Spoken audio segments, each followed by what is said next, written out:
Último bloque de Sentido Común, me acompaña Álvaro Sicarelli. Álvaro es un liberal de origen, no impuesto, no producto de las circunstancias, y también es un analista. Yo lo conocí hace mucho tiempo, y le agradezco también, como Miguel, la primera vez que viene, Álvaro también, y hace rato que le estoy pidiendo que viniera. Antes de todos los escándalos le estoy pidiendo que viniera. Con lo cual, digo, a mí lo que me produce cierta frustración es, lo hablábamos con Miguel casi en el final del bloque. Buenas noches, gracias por estar. No, muy buenas noches, Alejandro, gracias por la invitación. Es esta frustración que genera nuevamente un gobierno de carácter totalmente diferente a los anteriores, porque lo fueron a buscar porque eran diferentes a los anteriores. Y entonces ahora que te digan como punto positivo o para menguar culpas, son todo lo mismo, digo, hasta la propia gente no se está dando cuenta de lo que está diciendo. Bueno, yo primero haría una aclaración y hasta lo puedo fundamentar técnicamente. Este no es un gobierno liberal, este es un gobierno conservador populista. Es un gobierno populista de derecha. Y si alguien quiere profundizar en ese concepto, puede leer un texto del máximo héroe intelectual del presidente Milei, que es Murray Rothbard, que escribe un texto no muy extenso que se llama Populismo de derecha, una estrategia para el movimiento paleolibertario. Es medio largo el texto, pero pueden poner Murray Rothbard, populismo de derecha. Ahí está el manual paleolibertario. Paleolibertario. ¿Por qué? Porque el paleolibertarismo es el sector libertario ultraconservador. Viene de lo paleo, ¿no? Sí, digamos, de la reivindicación de muchos valores que yo también adhiero, pero que en algunos, principalmente en materia de derechos civiles y en ampliación de esos derechos, se pasan 4 pueblos para atrás. Por lo cual, este no es un gobierno liberal. Incluso hasta en las cuestiones económicas. Un gobierno liberal no pisa artificialmente el dólar. Un gobierno liberal no utiliza el Banco Central para controlar el crédito, tanto público como privado. Es un gobierno que al día de hoy todavía utiliza mediciones, principalmente en cuestiones de desempleo, de pobreza, que son incluso instrumentos de la gestión y formas de medir de la gestión de Alberto Fernández, porque permiten, viste, esta cosa muy argentino de que los numeritos pueden ir un poquito para arriba, para abajo, según la necesidad.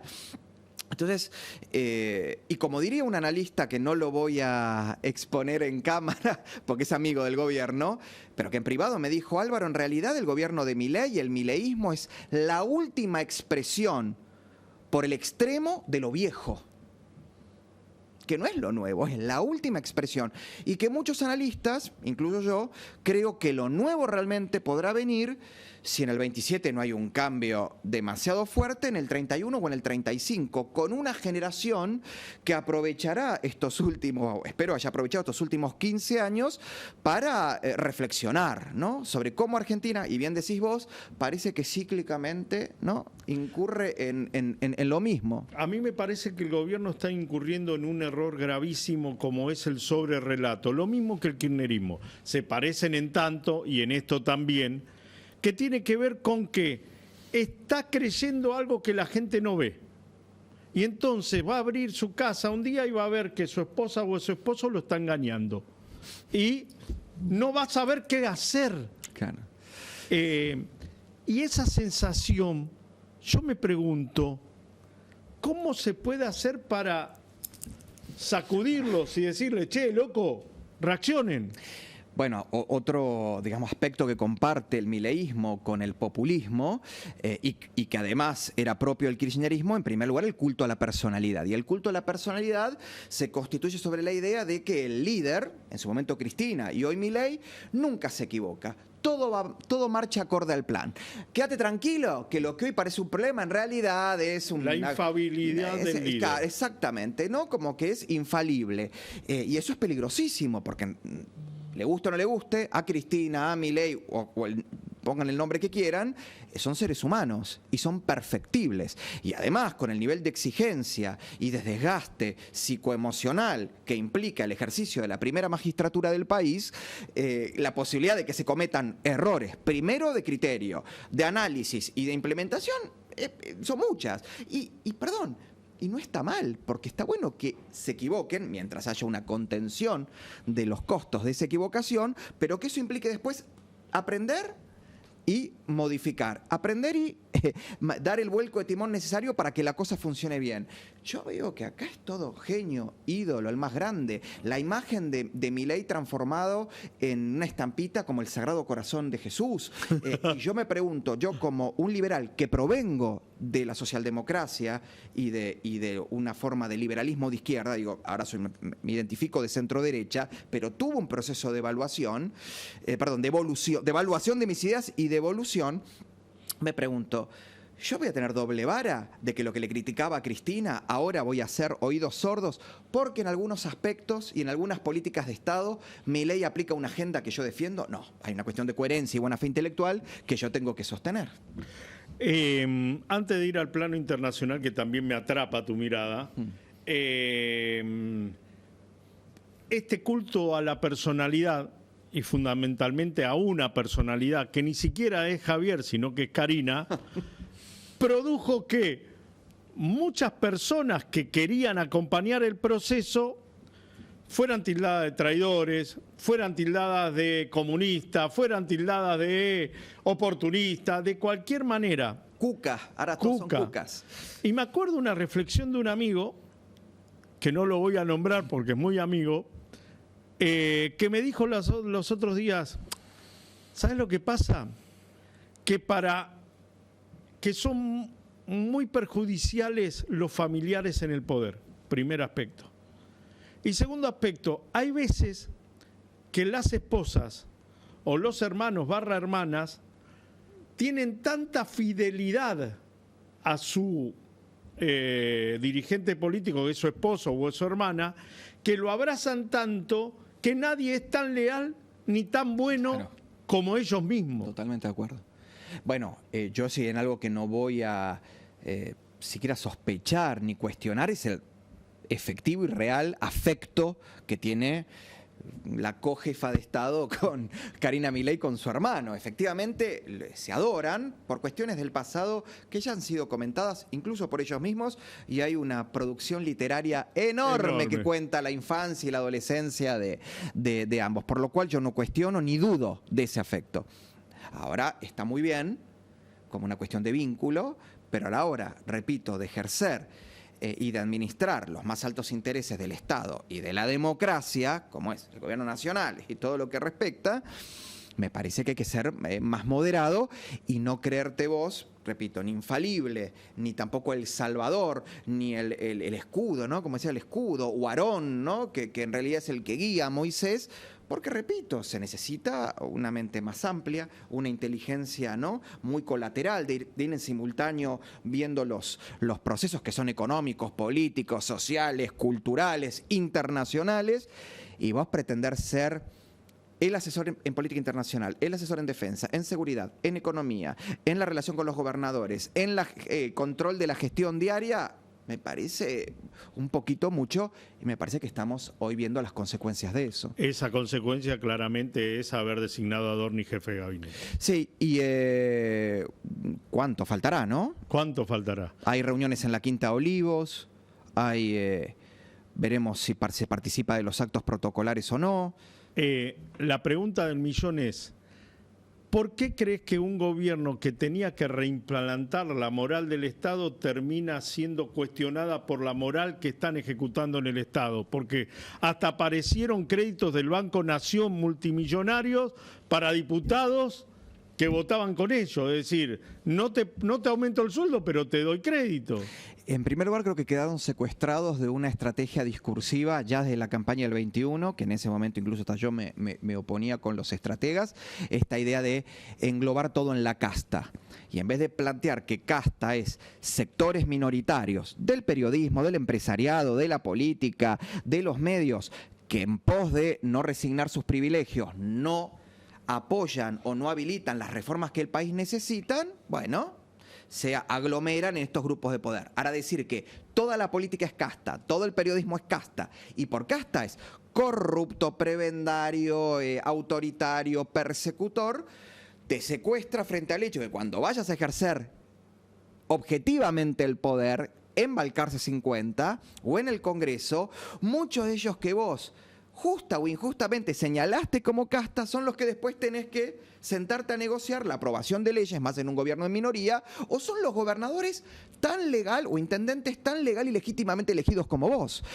O sea, ya, vamos, estás secuestrado. Segundo, el famoso hay que tener el upite muy limpito para estar señalando a todo el mundo, más en el ejercicio ya de la gestión, de todas estas acusaciones como enriquecimiento ilícito, aprovechamiento de los recursos del Estado para tu vida personal, porque no se puede estar con el dedito haciendo así y el dedito lleno de materia fecal, me parece. Entonces hoy todo eso entró en crisis, pero me parece que es autoprovocado, ¿no? Yo no tengo dudas que entre el gobierno teológico dictatorial de Irán y el gobierno loco de Trump, tenías que ponerte el loco de Trump. Yo creo que ahí no hay discusión.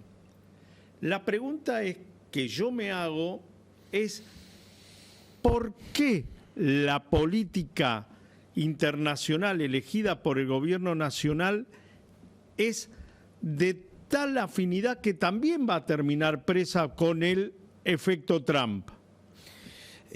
Bueno, acá hay una cuestión autorreferencial. En el año y medio en que yo fui asesor de política exterior del entonces candidato y diputado nacional, porque yo ya no formé parte ni de la campaña presidencial, Javier Milei adhería a la idea de una política exterior realista y pragmática, parecida a la de Carlos Menem en los 90, el famoso realismo periférico, que mi gran maestro Carlos Escudé fue el que le planteó a Guido Di Tella, que perfecto, hay que aliarse con, en ese momento de unipolarismo, con la potencia dominante, pero siempre en defensa de los intereses nacionales. A cambio de ese alineamiento tienen que venir los beneficios materiales y también simbólicos que reposicionaran a la Argentina en ese momento, ¿no? Menem jugaba al golf con Bush. Te digo, pero además era un hombre que estaba en permanente contacto con la realidad objetiva, más allá de sus aciertos y sus errores, sí. incluso del condimento de sospecha de los casos de corrupción. No, olvídate. Eso de ella. Bueno, muchos de esos robos por Evasen hoy son los empresarios exitosos del país. Y algunos son funcionarios del gobierno. Y algunos lo que pasa es que eran cuarta, quinta línea marginal del menemismo, del dualdismo, del kirchnerismo.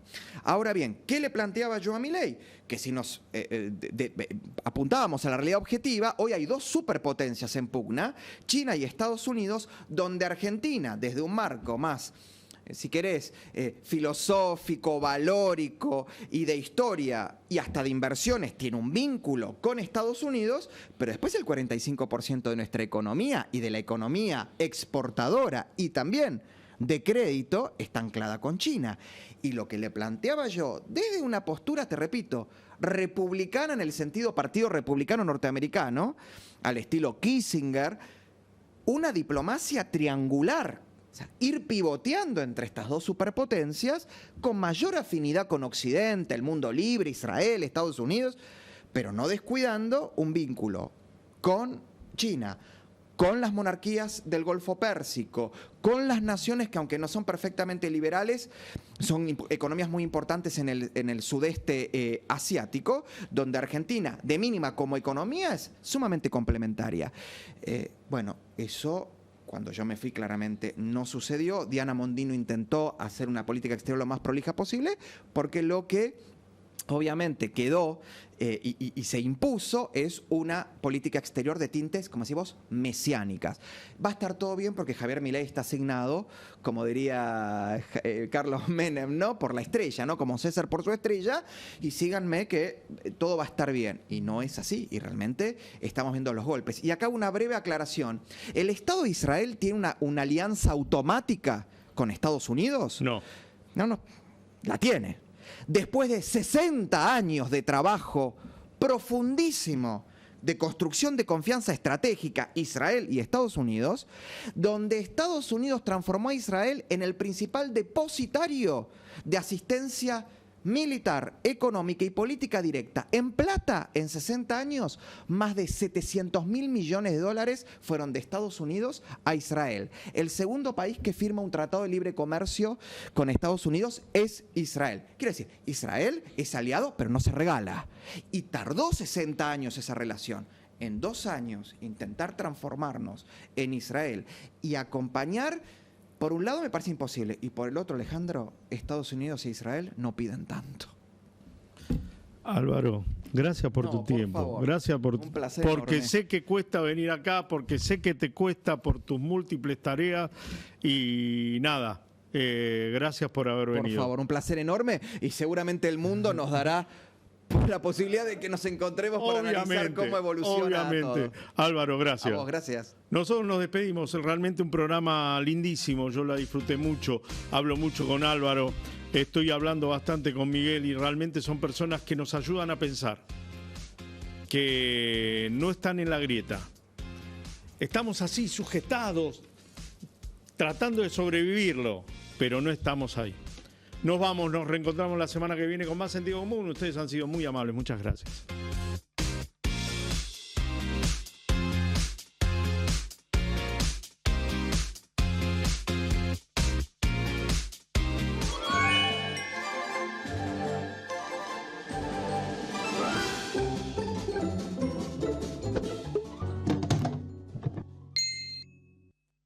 En Ituzaingó sabemos lo que es importante para nuestros vecinos. Por eso, seguimos invirtiendo en seguridad.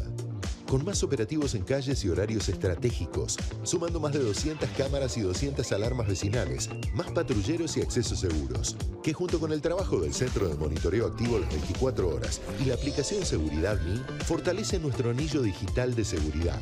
Con las prioridades claras, el bienestar y la tranquilidad de quienes eligen nuestra ciudad para vivir, trabajar, pasear o visitar. ¿Conocés Estación Infancia? Vení a compartir en familia una experiencia diferente para todas las edades. Descubrí Estación Infancia, territorio de juegos y encuentros.